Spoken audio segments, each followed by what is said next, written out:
Magandang araw sa iyo, Ma'am Box TV. Ito na po yung ating unit po, ma'am. Ayan, naka-set up na po yan, ma'am. Yung sewing machine natin, ma'am. Ayan, okay. Ito po yung lagayan natin ng sinulid po, ma'am, Box TV. Ayan, lalagay natin dyan. Dire-diretso lang po siya, pataas. Okay.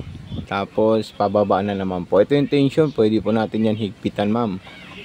Tapos, nandito po yung sabitan natin ng karayom. Tapos subukan natin yung automatic shooter thread. Ayan.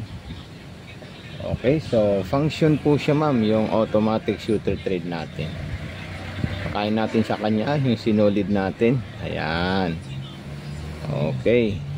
Tapos pasok natin dito. Ayan. Then maglagay na po tayo ng tela para ma-testing natin yung unit natin.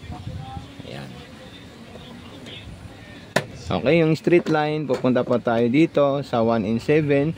Kapag double S yung nakalagay po dyan, so double straight line po yung gagawin ng ating unit. Ayan, speed control, depende na po sa inyo, ma'am, kung gaano kabilis ang gagawin nyo. Okay, then ordinary straight. Ayan, number 3. And then yung reverse, kung gusto po natin ng atras abante, ito po siya. Ayan.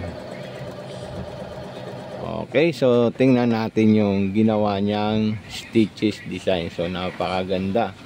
Ayan, oh, napaka solid ang tahi niya.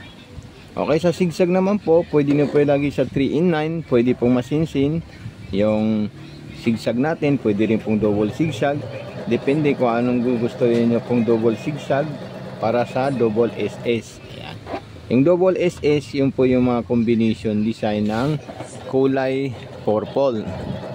Ayan. Tapos dito naman po tayo sa pang-aging. Ayan, yung number 15. Ay, number 12. So naka-double zigzag pa, naka-double SS po tayo, ma'am, Box TV. Ayan, so napaka-solid nito, ma'am. Maraming salamat sa iyo po, ma'am, Box TV. Palagi po kayo mag-ingat at saka always take care. Ayan, so grabe ang ganda ng ating unit po, ma'am.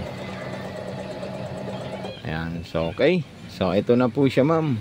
Thank you so much. God bless and more power po. Ayan na po, ma'am, yung pa-freebies natin, ma'am. Lalagay natin dyan. At yung power cord, tsaka yung transformer niya po, ma'am. Kompleto na po yan, ma'am. As usual po siya, ma'am. Isang unit is kompleto po siya ng mga gamit. So, thank you so much. God bless po, ma'am, Box TV. And happy showing po. Bye po, ma'am, Box TV.